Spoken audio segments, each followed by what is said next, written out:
Welcome back, movie fans, to another episode of Hollow Victories, where it's not about who wins or loses. This is about being able to hold bad filmmakers responsible. This is just like when we got our money back for Passion of the Christ.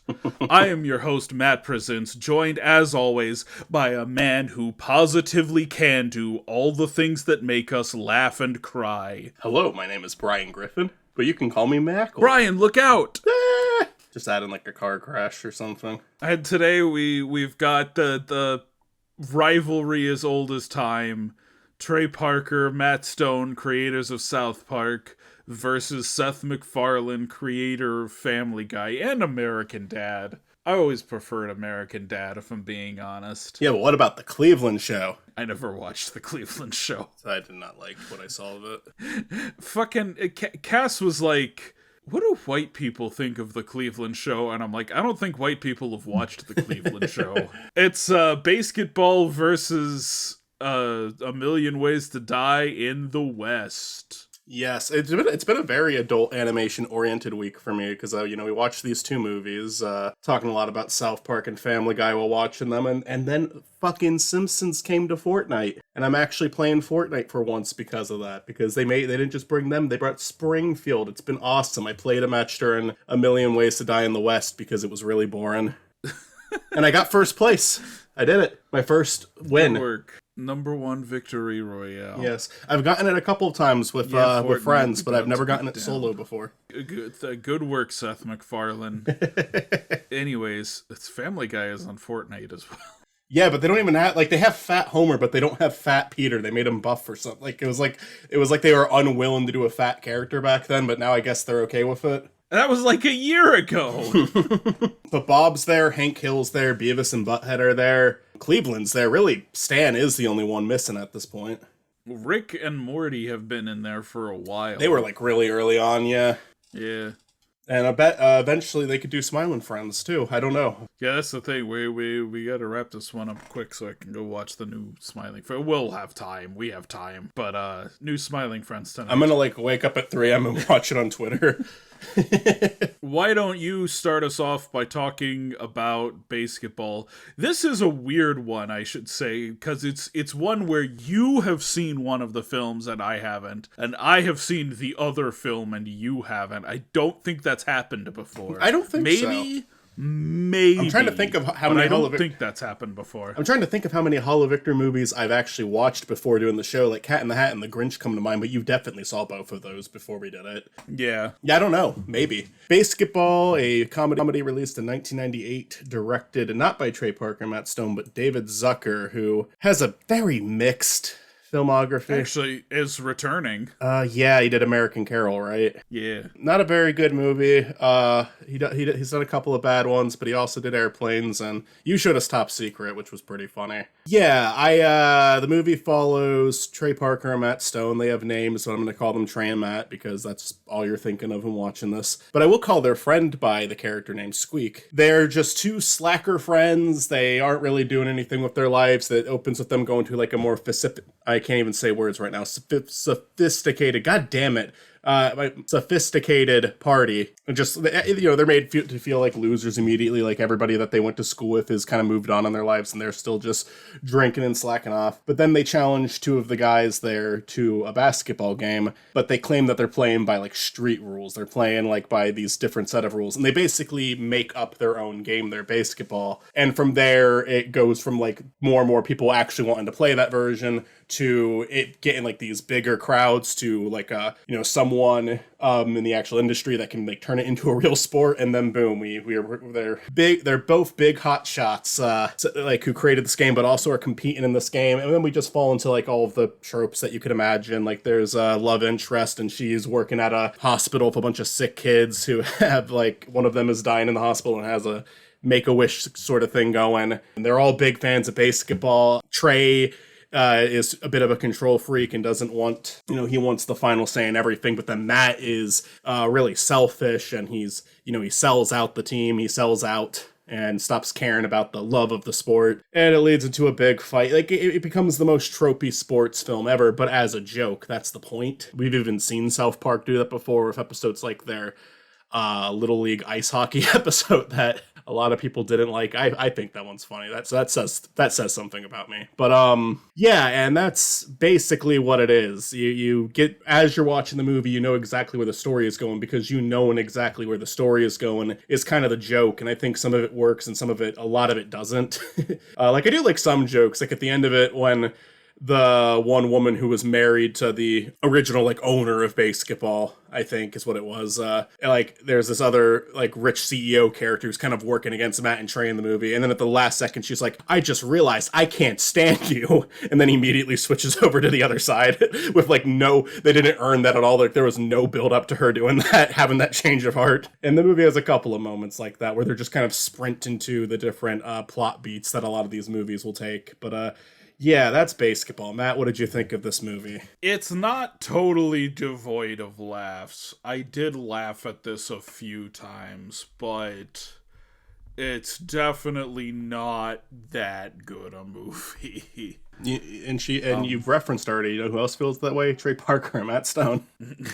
Yeah. I'll say in, like, the grander pantheon of David Zucker films, like, obviously he has better, but it's all, like, the stuff he did with, like, his brother and Jim Abrams. The Zucker-Abrams-Zucker comedy trio made some, like, great stuff. And of the three of them, I think he's probably gone off to the weakest career, because Jim Abrahams had like the Hot Shot movies at the very least, and those were pretty funny.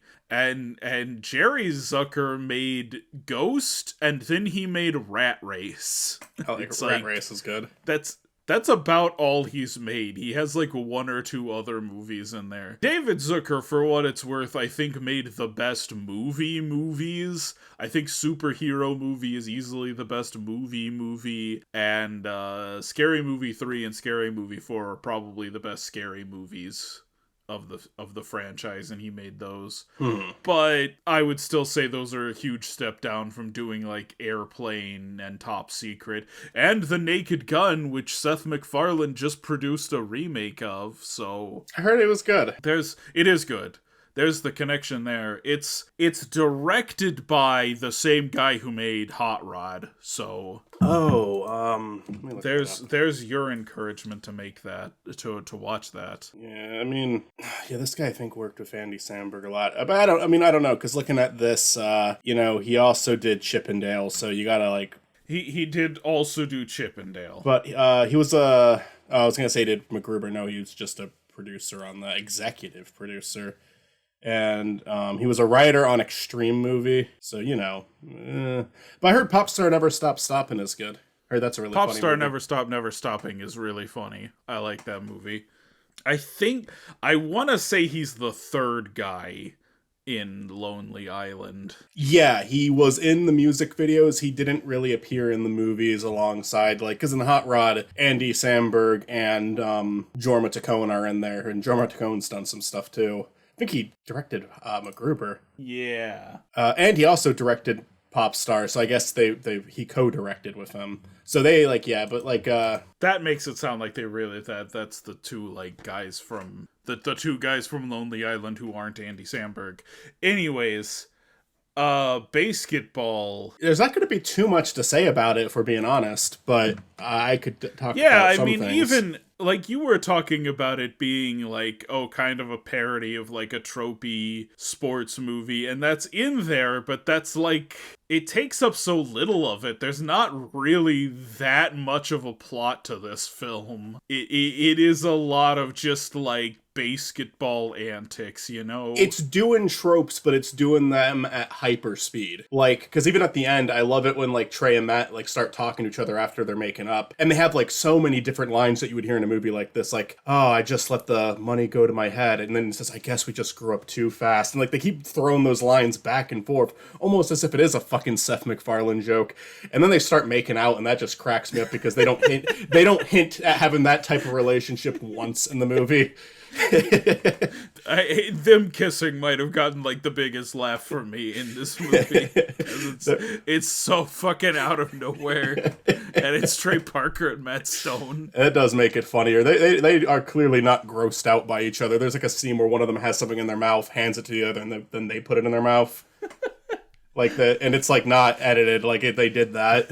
Yeah, no, That 100% happened. There's no cut in that shot. He pulls something out of his mouth, hands it to Matt, and Matt sticks it in his mouth. Something that made it funnier for me this time, too, was that Mitzi said, just kiss. And Mitzi says it a lot, like, oh, they're going to kiss when we're watching a movie, whenever two characters get close like that. And most of the time, it doesn't happen. Then when Mitzi said it in this one, I'm like, oh yeah, that's about to happen. They're doing that. It's real this time. I find that stuff funny. I found Squeak funny. I love, like, earlier in the movie, because they're, like, mean to him the entire film, and then he's like, oh, man, I'm only gonna put up with this, like, 13 or 14 more times. Like, he has lines like that make me laugh. I love that they pull out a drawer that he's sleeping in. He's funny. That's, like, a buddy of Trey Parker, Matt Stone's, and he's just kind of a naturally funny person, I think. Like, it's kind of funny listening to him speak. He has a pitch to his voice that's funny to listen to. That might be a backhanded compliment, but... I have heard that he was the inspiration for Butters. You said that was kind of a... That's not true. A rumor, a myth. Okay. Yeah, let me look at it. That's just what I'd heard, and I believed it. Because it is someone who's involved in South Park. Butters is based on Eric Stowe, the show's animation director. I see. And longtime friend of creators Trey Parker, Matt Stone. So it is another buddy of theirs. But there's even videos of them saying that. This isn't just speculation. Like, it came from Trey and Matt's mouths. Okay. And like, I remember they said, like, when they were first talking about putting him on the show, they're like, yeah, we're going to put that, like, what you just said in the show with this character. And then he basically responded like, oh, you better not. Like you could, like, clearly, like, hear the Butters inspiration when he talks. Oh god, there's a point in this movie where Trey Parker just straight up does the Cartman voice. Yeah, the Cartman voice makes it in there, and the Garrison voice makes it in there. He's making fun of a guy for being fat, and then he just goes into the, like, you're so fucking fat! That was, like, terrible, but, like, hey! He's doing Eric Cartman. It's, like, so obviously the Eric Cartman voice. Even, like, he doesn't do this, the Stan, you can't say he's doing the Stan voice, because he's always doing the Stan voice, because that's just his regular speaking voice pitched up. But he does do something that Stan does all the time in that movie, because he keeps going like, and that's, like, such a Stan line. Like, anytime there's something gross happening, Stan will react like that. So there's definitely, like, signs of all of that in there. The thing is, Trey and Matt have their fingerprints all over this one. I will say, I think these two movies are fairly close in terms of, like, badness and in terms of, like, being poorly reviewed. But I will say the one thing that's, like, maybe a little uneven is, like, A Million Ways to Die was written and directed and starring Seth MacFarlane. Like, it is MacFarlane's movie. This is not really Trey and Matt's movie. Clearly they had some input because there is a little of their sense of humor. But you do also see a lot of, like, David Zucker's sense of humor. David Zucker loves having characters just get hit in the face. Aww. And there's a lot of characters just getting hit in the face in this movie. I'll say this, like, thinking back to when I was, like, 12 years old and watching South Park and Family Guy, when I probably shouldn't have been, I think I would have enjoyed A Million Ways to Die in the West because of how much of Seth's humor is in there. BASEketball, I think I would have liked parts of it, but I don't know if the whole thing would have done it for me. I will say, with that being said, and it's just because it does stray away from the Trey and Matt sense of humor a lot. It does have a lot of that, but it also, there's jokes in this movie that I'm watching, it's like, this is not something they would do in their own work. But I'll also say, nowadays, I think I do find BASEketball funnier, but it's by, like, such a like a hair, and that doesn't even mean it's better, because there's other things to consider, like, especially when it's like, which one of these movies made the worst joke? I'll say it when we get, yeah, I think it probably was A Million Ways to Die in the West, actually. But my God, does BASEketball compete? My God, does BASEketball compete for that? BASEketball has some bad ones, though. Yeah, 100%. But there's parts in BASEketball that make me laugh hard, but it's just, then, it's, honest to God, most of it's just kind of boring. It's not a very fun movie to watch. Yeah, and I mean, that might be my complaint about both of these, is, like, they're just... Like, they have some jokes in there that land, and they have some jokes in there that don't, but they're just kind of boring. Both of these are just kind of boring. Again, I know that, like, it's not the same. Matt and Trey didn't direct this, but if we're going to just talk about their movie, since the pair up is, like, the two showrunners, essentially, Like, I don't think Orgasmo is very funny. I don't really like Orgasmo that much. Team America, I like, everybody loves that. I wanted to like it. I didn't really get into Team America. I turned it off halfway through. Team America, from my experience, is a film that is much better if you're watching it with people. Because I watched it on my own and was like, this is fine. I'm not that into it. But then I watched it with my friends and I'm kind of like, all right, no, this is actually kind of funny. I think it's one of those movies that plays better to a crowd Maybe I need that. than it does on your own. I do still have problems with that movie, but like, I think it plays better with an audience. I haven't seen Orgasmo. Cannibal the Musical is fine. I haven't seen that one. South Park Bigger, Longer, and Uncut is better than anything Seth MacFarlane has ever done. I think it's one of the best comedies ever made, personally. And it is, like, on my show, TV show movies on Spiny, it is my number one TV show movie. And I do constantly consider putting SpongeBob above it, because I think that there's things that are objectively better in that movie. But, God, I love the songs, and the sense of humor just works for me. Yeah, I think South Park Bigger, Longer, and Uncut is probably the best, like, TV show movie I've ever seen. I can't think of something better. I have fingers crossed for Nirvana, the band, the show, the movie. I want that to be the new number one, but we'll see. I gotta watch the show first. Yeah, the show is really good, but the movie's not available yet, so we'll see. We'll wait and see when that happens. It was doing the festivals, and now I think it's been out, but it's not out in America yet. I don't know. But then when we look at what Seth MacFarlane has done, he's only done like 3 movies. Ted, which I like. I think Ted's funny. It's rewatchable too. Million Ways to Die in the West. We're gonna get to that one. And Ted 2. God, it has some good jokes, and the production design is impressive in some areas. Because, like, I do think I'll give him the. I think Seth MacFarlane is someone who genuinely tries when he's working on a project. I just think that one thing I remember hearing about A Million Ways to Die in the West is that he just took on way too much of it. Like, he should have focused. If he wanted to focus on acting, he should have focused on acting. If he wanted to focus on writing, he should have focused on writing. He's doing everything, and, like, the directing of the movie is not very good. Like, it's trying to be like an old Western, but it looks nothing like an old Western. But we'll get to that. Do we want to talk about BASEketball casting, or is there anything else, like other notes to make with BASEketball? I mean, maybe it's worth talking about, like, South Park a little and where it's at. I think South Park is funnier than Family Guy. I think at its best it's funnier than Family Guy. At its worst, it's better than the worst of Family Guy. Yeah, I mean, I think, sort of unlike Family Guy, South Park manages to make its way back into the conversation every couple of years. Like, no matter what, you can't count them out, because they'll always come back with some. Like, I remember when they started doing Integrity Farms, and suddenly everyone was talking about them. I remember then them doing the COVID specials, and everyone was talking about them. And then now they have the new season, and everyone's talking about the new season. They switch it up, and I always enjoy it. Like, I always enjoy staying with that show. Like, South Park, Simpsons and Family Guy lost me a long time ago. Even Bob's Burgers lost me. And I've seen newer episodes of the show. It's not bad. It's just, it's always more of the same to me. Even though I would say, like, new episodes of Bob's Burgers haven't lost the characters like Simpsons and Family Guy did. It's still a very charming and likable show with a dry sense of humor. But, like, not all of it's dry. But yeah, the only other one I can think of that managed to stay, like, relatively good, and I'm mainly speaking about this with the reboot season, is King of the Hill, because there was Flanderization, there were problems with the show as it went on, but I think it ended on a good note. And then the reboot came out, and the reboots, I liked all 10 episodes of the reboot. So it's very rare that a show stays good that long. But South Park, I think the fact that they changed things up, even when it's not for the best, because a lot of people did not like Integrity Farms, I think it was still something that switched things up enough to where it's like, at least they do that. I don't think South Park is, like, still good. I think sometimes it manages to be good still. Mm-hmm. Unlike a lot of shows. I guess The Simpsons, from what I've heard, is doing a little better lately.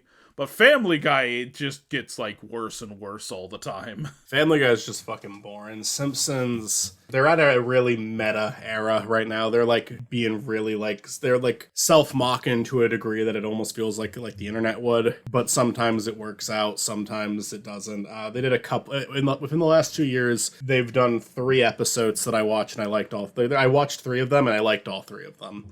But none of them hold a candle to the glory days. Like, they're not even close. They're just not insufferable, you know? Yeah. They had good all 3 of them were good ideas for episodes, and all 3 of them had laughs in them. I guess just for anyone who's curious, it's the Larry episode where they had a character who was essentially a background character for 30 years that they killed off. That was a good one.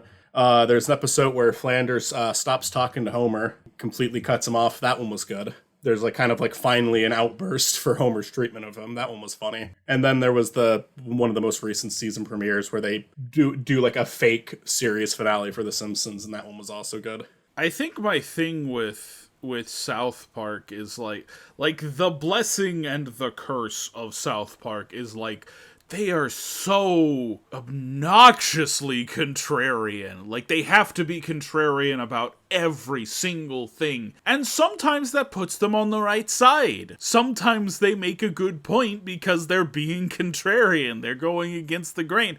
But sometimes it's like, what are you even trying to say, man? Do you have something to say here? Or are you just, like, spitting shit out? I mean, they run up against, like, a controversial issue. Like the Iraq War. I have never liked their take on the... That's something I can give Seth MacFarlane. Seth MacFarlane was fucking right about the Iraq War. In a way, Trey and Matt were not. But they... Like, it was a controversial issue, and they're just kind of like, we don't know. Who cares? And it's like...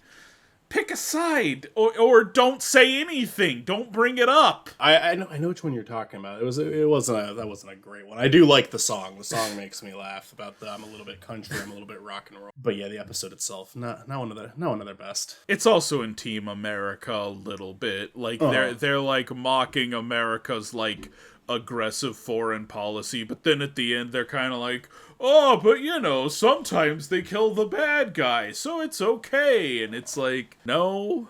I agree that they do it. I don't know if I would agree that they do it that often, like the contrarian for the sake of being contrarian. They don't. I do think they're contrarian for the sake of being contrarian a lot. Like, I think even in, like, less political stuff, like, they have the episode about cigarettes, and it's like, you're just being contrarian to be contrarian. They're going after a specific type of person that annoys them, but they're covering the topic so broadly that it comes off in a weird way. Because I don't think that they're actually against the message of don't smoke, it's not good for you. I think they're getting angry at the people who act high and mighty because they don't do it. Meanwhile, they're doing something also that's also incredibly unhealthy. So it's like the hypocrisy they're going after in an episode like that. But again, they're doing a whole it's not like the entire episode is about smoking, so it's like, yeah, it does read in a certain way, I would agree. I guess for my big one is like they did an AA episode where they make fun of some of the stuff that people in AA will say, you know, but treating it like it's a disease that they're powerless over, when in reality it's like, oh, you could just stop drinking a lot. That one I am like, why are you saying like something that's supposed to help people with alcohol, with drinking issues, is like a bad thing? That's not a bad thing. That's a weird stance to take. Yeah, some people do have addiction and they need help. And again, it's a mixed bag. There are times I agree with them, but then there are times where I'm like, what are you even on about right now? I'm very mixed on Man Bear Pig, because that episode's hilarious, but it's also like, you guys, this was too late down the line to be anti-global warming. Like, this was... I'll give them a little credit that they've like pulled back on Man Bear Pig, and when like they did a whole two-parter going back.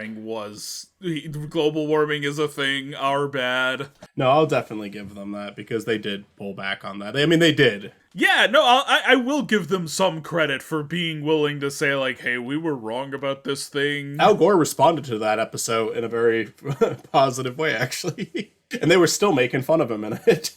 You can make fun of Al Gore. I don't give a shit. Oh, yeah. One of my favorite Simpsons jokes is making fun of Al Gore. Which one is that? With the Lisa's getting Al Gore's new book, and Bart's getting a book about like UFOs. Oh, right. And he's like, they don't want you to know about that, and then like it scans and like goes to the government and through all this like government stuff, and you're like, oh, it's like a UFO conspiracy, and then it ends up in like Al Gore's office, and they're like, Mr. Gore, someone finally bought your book. And he fucking puts on "Celebrate" by Kool and the Gang, and just like, celebrate good time, and he's like, I will. That is a good one. Yeah. That was good, yeah. That might have been the X-Files crossover, wasn't it? Maybe. I don't remember. Maybe not. I don't remember. Casting. I mean, I think Trey and Matt have good chemistry with each other. I feel like they're not giving it their all in this movie, but they can be funny when they're working off of each other. It's like they know that what they're making is BASEketball. It's not like there isn't some humor to it. It's not like they're not making some jokes, but like, it's not their A game. They are not bringing their A material for this. No. I don't know how to pronounce that name. DM Bakar? Squeaks actor? Yeah. We already talked about him. He was funny. I like his funny. performance. Yasmin Bleep as the love interest. I don't know. She's fine. They kind of wrote her in a very generic way as a joke, but as a result, that's kind of what it is. I think it's funny that, like, Trey is the one, like, actually developing a relationship with her, but then Matt keeps coming in and, like, ooh, I'm gonna take your girl. Right.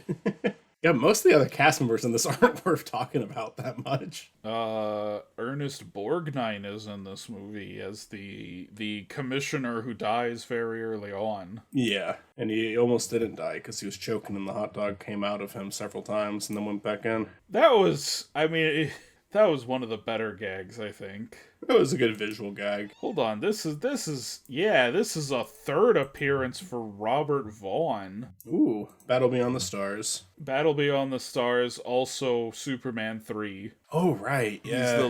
He's the Lex Luthor stand-in. So that's 3 for Robert Vaughn. He's catching up on you, Clint. It was like, stay safe. Like a good actor, actually. He's been in some good stuff. There were a lot of fucking cameos from people just playing themselves, actually. Like, outside of the main cast, there are a lot of just, like, people cameoing as themselves. Like Reggie Jackson and Dale Earnhardt. Kareem Abdul-Jabbar, who of course previously worked with David Zucker on Airplane. He was in Airplane that David Zucker directed. But that's another basketball player we've had on this show. We have so many basketball players show up. And they're probably all another like comedies, basketball right? movie for us. Mostly, we got Steel and Double Team in there. Those are both, like, action movies. But, Michael Jordan and a lot more, actually. In Space Jam, LeBron in Space Jam 2. Yeah. Shaq in Steel and Hubie Halloween. Dennis Rodman in Double Team. And now Kareem Abdul-Jabbar in BASEketball. We have so many basketball players. Sandler always brings athletes into his movies. Sandler loves having athletes in his movies. Shaq especially. Yeah. But it's because he thinks Shaq is funny. I've sent you that clip of him talking about trying to see Shaq's penis, right? I think so. That sounds familiar. Anything else to say about this cast? Not really. As a whole, BASEketball is like... I don't know, there were a lot of basketball movies in the 90s, and I feel like this kind of falls in line with that, but, they also brought in the South Park guys to... I kind of wanted to watch this movie when I was in, like, high school, because I like Trey and Matt. I like the Zucker movies, so I'm like, oh, David Zucker worked with Trey and Matt. That's probably a funny movie, and then I found out Trey and Matt thought it was, like, terrible, and I never watched it until now. Right.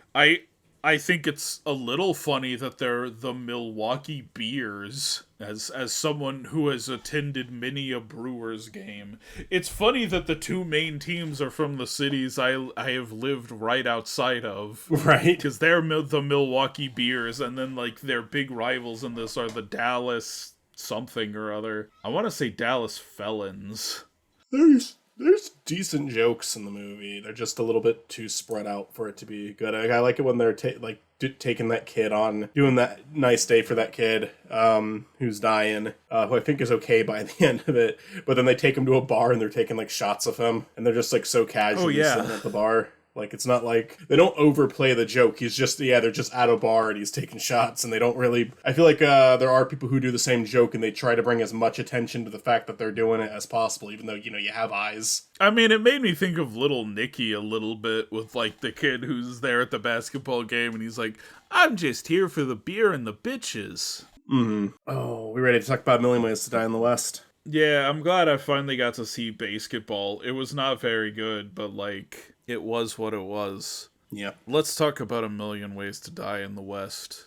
So, A Million Ways to Die in the West, from much more recently than BASEketball. That's another thing. They are from, like, very different eras. But this is a Western in which Seth MacFarlane plays a sheep herder in the Old West, and he's kind of keenly aware of how much the Old West sucks. But, he's got this girl he likes, but then, the two of them end up breaking up because he's kind of a wimp. He's kind of, like, not that big of a... He's not that, like, strong or important of a guy, and she ends up dating Neil Patrick Harris, who's this, like, rich mustache product salesman. Meanwhile, a new pair of people has drifted into town, a woman and her quote-unquote brother, but they're actually both working for Clinch, the greatest gunsman in the West, the greatest villain in the West. And while the brother gets arrested almost immediately, the woman, played by Charlize Theron, ends up developing a bit of a relationship with Seth MacFarlane. She ends up falling in love with Seth MacFarlane. She desperately wants out of her relationship with Clinch, as portrayed by Liam Neeson. And that's sort of the crux of the movie, is her helping him with, like, some gunfights, and then Clinch finds out that, like, he and her have, like, had this time together, so he's out for revenge on Seth MacFarlane because Seth MacFarlane was kissing his lady, because they're married. I don't know if I said that or not. They're married, Clinch and Charlize Theron. Michael, what did you think of A Million Ways to Die in the Old West? It's got a couple of laughs in there. I think the part that made me laugh the hardest was just Gilbert Gottfried being Abraham Lincoln. That caught me off guard. I did find that funny. And there was a few moments where it's like, oh, that's kind of a creative and funny idea, or like, oh, that kind of caught me off guard and made me laugh. But it's mostly just boring. I swear to God, 40 minutes of this movie come from how long they drag conversations out as a joke. And Family Guy is known to do that. And I think there's other good shows that do. I mentioned we were watching. I love it. Like, Home Movies is basically all improvised conversations. And it's really funny. Smile and Friends, they a lot of something that they kind of get commented on a lot is how realistic the dialogue sounds sometimes. That's because they let the conversations draw out a bit. But my God, Seth MacFarlane sometimes he has a tendency to, like, really over-explain something as a joke, and there's so much talk in this movie of how much the Wild West sucks, and it's like, I get why they're trying to add so much emphasis to that with what the point of the film is, but it's also just like, it doesn't stay funny that long, and they keep doing it and doing it and doing it, and it's just a movie that drags on, and yeah, I didn't really like it. It was kind of boring. People keep dying horrifically, and it's just like, it seems today that all you see is violence in movies and sex on TV. I think how disappointed in me you sound for that joke. I mean, it'll be reversed eventually. We're both guilty of doing that. It's not a lot to like, I don't feel. I counted about 10 ways to die in the West in this movie. I guess Seth MacFarlane lists off a few more, but it's not breaking even like triple digits. So they did lie in this movie where BASEketball does have BASEketball in it, so there's a point for BASEketball. It didn't fucking lie. Yeah, it did in fact have a combination of basketball and baseball. Do you think people play BASEketball, like, still even? Did anyone ever do it? Probably, but I'm going to say it today, no.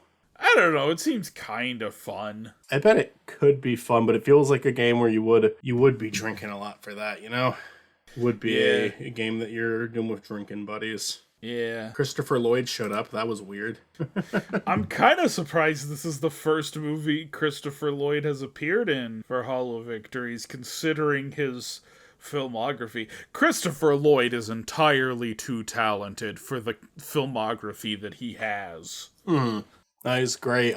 You know, he's great, but he's in like fucking Baby Geniuses and Santa Buddies and Food Fight. Honestly, a lot of these guys, I'm surprised, haven't shown up yet. Like, we mentioned when we were watching it, what the fuck is his name? Why can I remember it now? Deadpool. Ryan Reynolds has honestly kind of a funny cameo where he doesn't say anything and gets shot almost immediately. Yeah, but I am surprised he hasn't shown up yet. There's a decent number of people in this. I'm kind of surprised Neil Patrick Harris, because I've been checking, and these are people who aren't necessarily in bad things. It just feels like we would have crossed paths with them by now. Like, I'm surprised Neil Patrick Harris hasn't shown up yet. I'm surprised Amanda Seyfried hasn't appeared yet. I did double check that Amanda Seyfried hasn't been in anything. That one I'm not too surprised about, but like, it also wouldn't have surprised me if she had been on Hollow Victories at this point.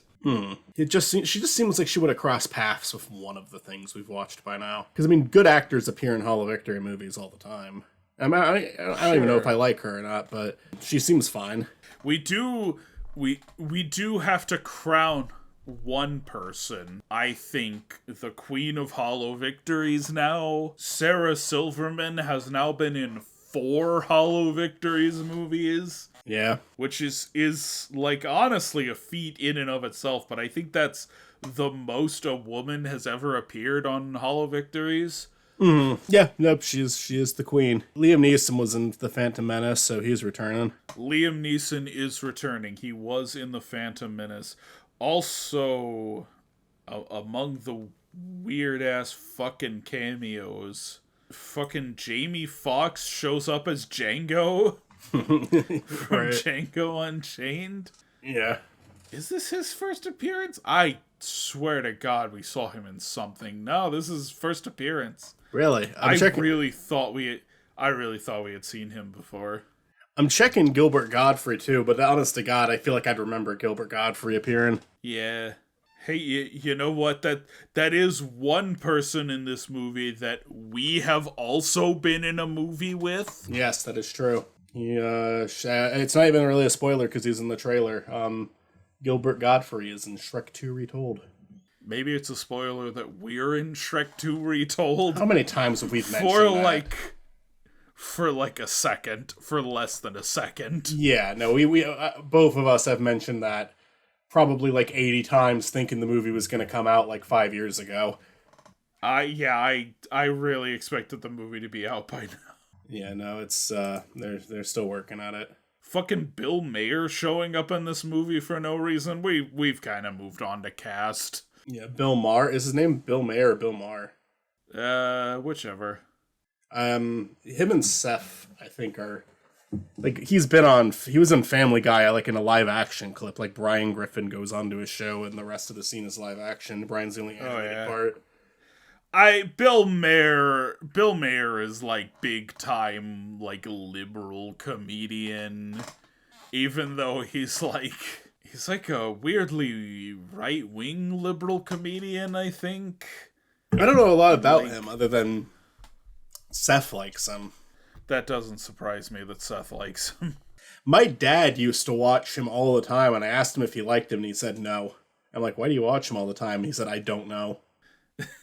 So there, I mean, it doesn't help me understand him at all, but I don't know much about Bill Maher other than he does do stuff with Seth MacFarlane from time to time. I wasn't that surprised to see him in this. I liked him in House 2, the second story, where he plays the douchey asshole no one likes. Alex Borstein, the voice of Lois Griffin herself, yes, was previously in Catwoman. Dang. Welcome back. This is her second appearance. I didn't know that was Lois Griffin until tonight.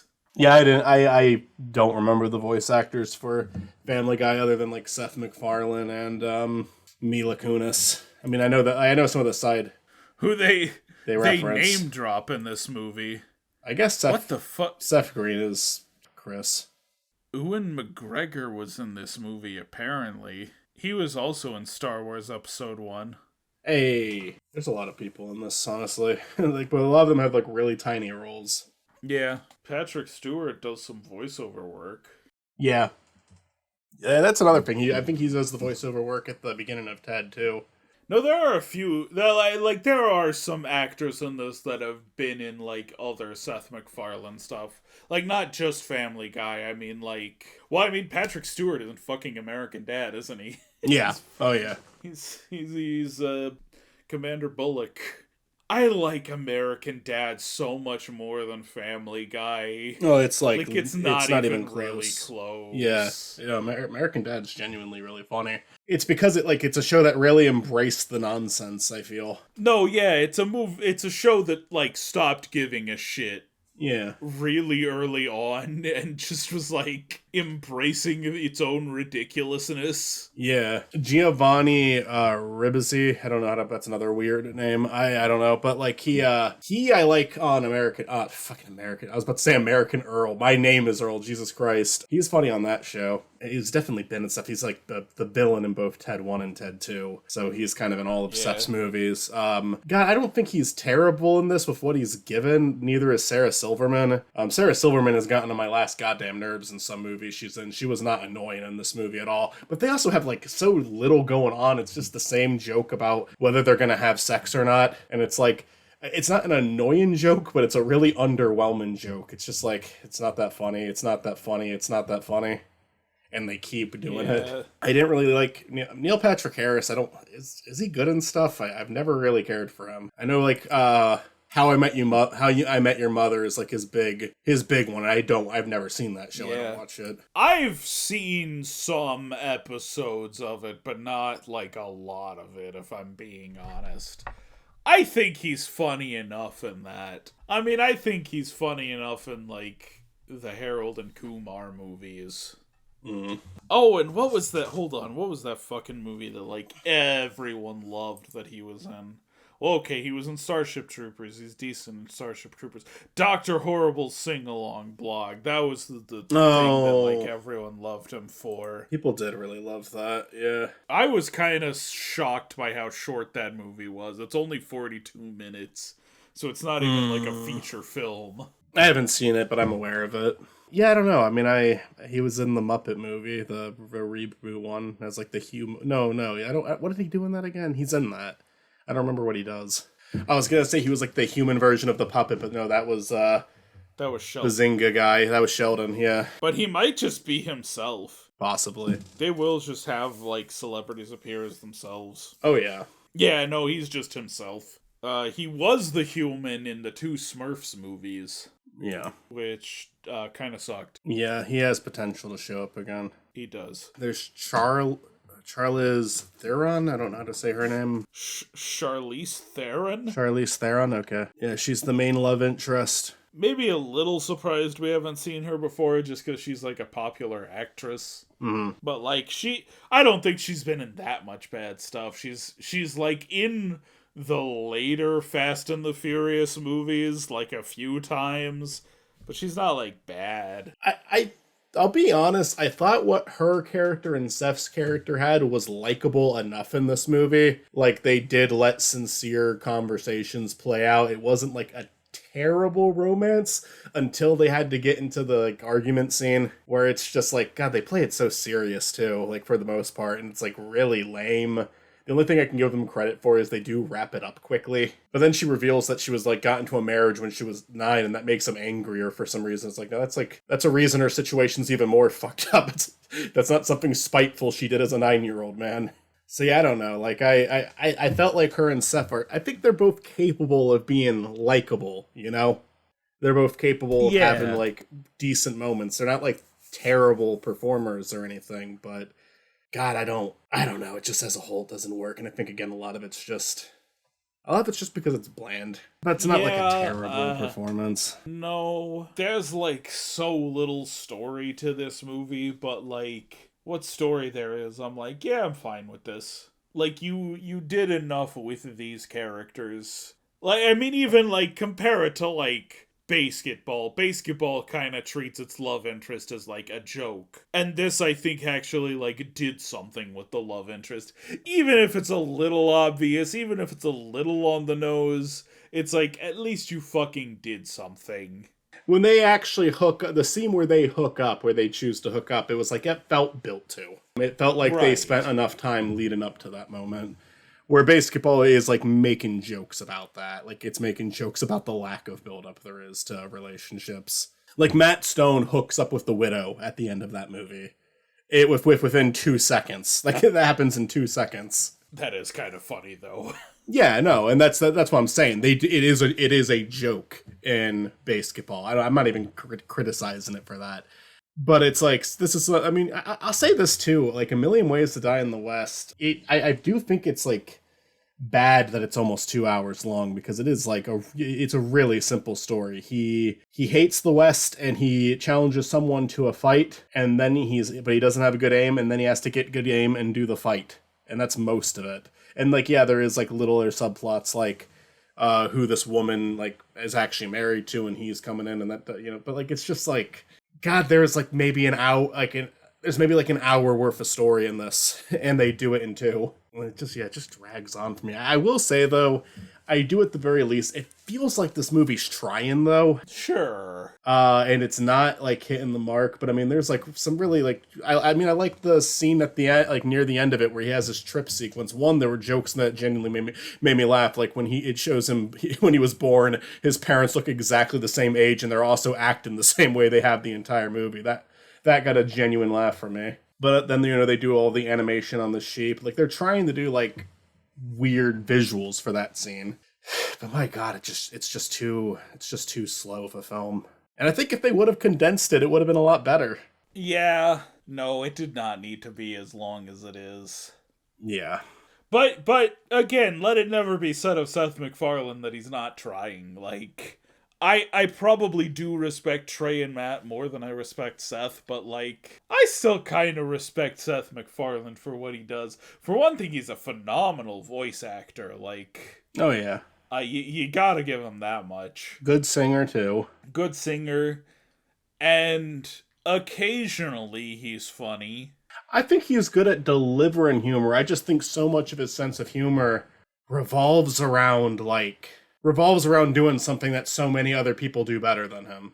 Yeah, I do think this film would have benefited from maybe like another writer taking a pass through it and then letting someone else direct, and letting Seth like really focus on acting and like perfecting the humor of the movie, and like let someone else worry about the visuals. But like, I don't know, he's trying. Mm-hmm. Oh yeah, I mean, there's like shots in the movie that look nice visually, but it's also like, yeah, I mean, if you're trying to do a Western, there's a lot of approaches you can make to actually make it look more like a Western, even if it's a satire. Like there's a lot of parody films out there that like, they're doing a parody of horror films where they still make it look like a horror film.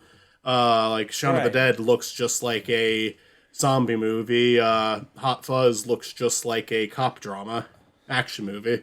Like it's very possible to do that. They have like that whole like the whole opening credits that does feel like straight out of Western, but I'm like, this is almost too long to wait into your comedy to have a joke, right? Mm-hmm. Yeah, you should have like opened on something funny and then thrown to that intro. Yeah. You know what I'll say about Seth? I think he does have talents, but style in presentation is not one of them. All of his shows look exactly the same, all of his animated ones, and it's a very bland art style. So bland, it's what like Go Animate used for that program. Like it is a very dull looking art style. Where occasionally, and it's like, it's not that they've never done anything with it. When Family Guy came out, it was fine. It was the first thing to ever look like that.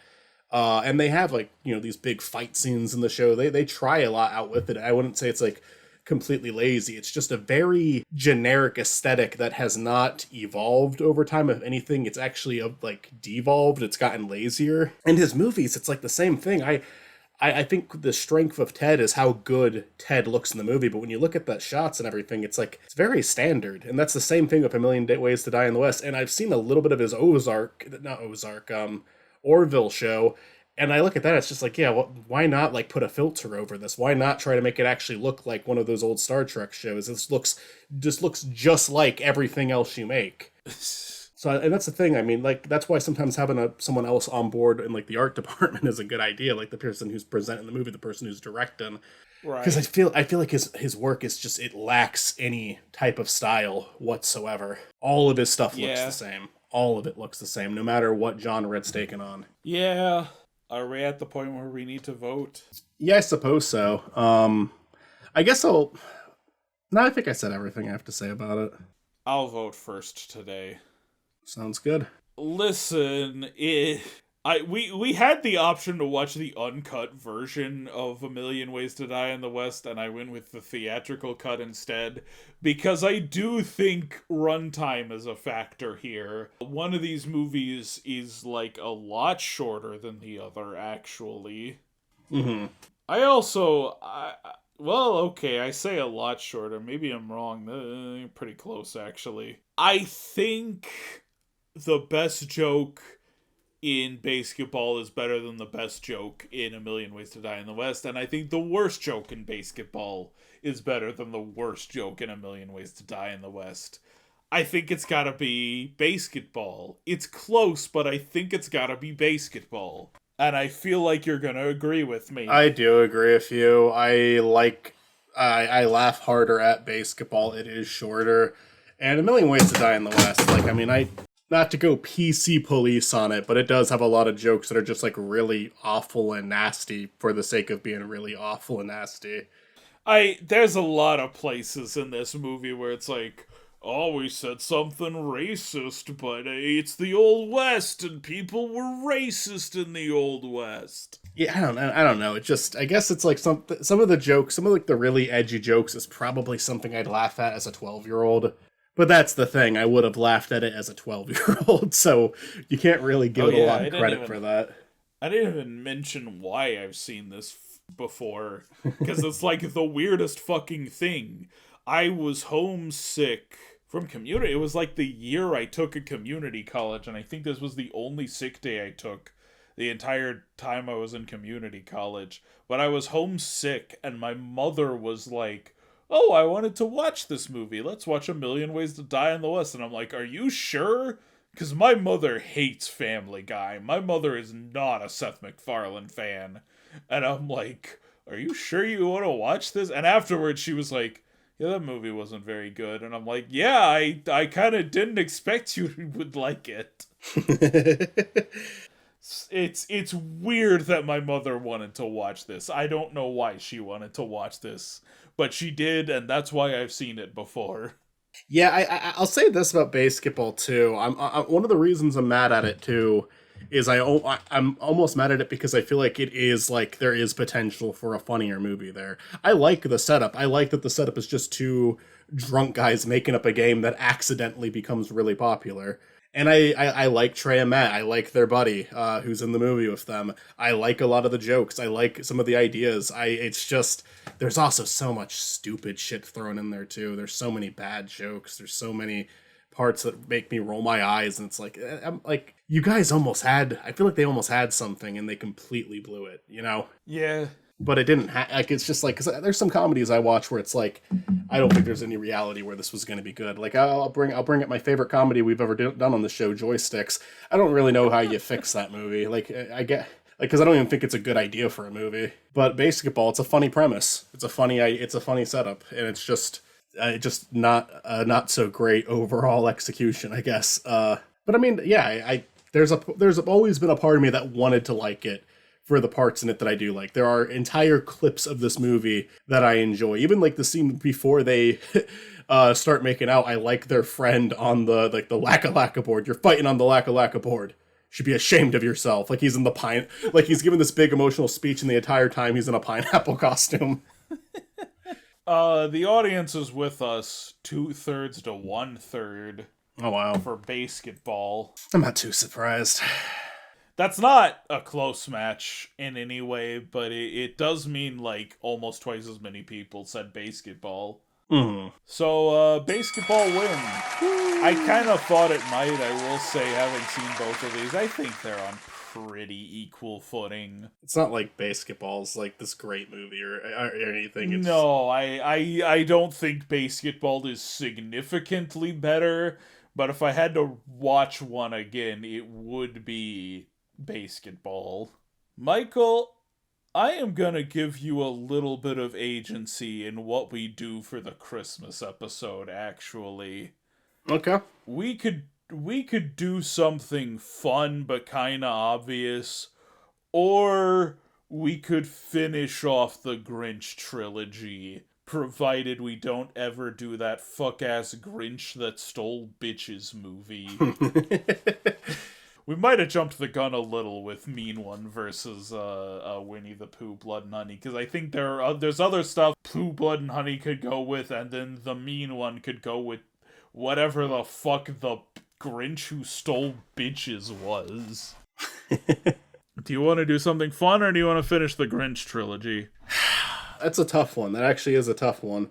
Because I feel like I do kind of want to finish that Grinch trilogy, if I'm being honest. But I'm also like, what am I sacrificing for that? I mean, whatever we don't do this year, we'll probably do next year. Let's do the Grinch. Let's wrap that up. We've been doing this show for how many years now? All right. Let's finish up the Grinch trilogy.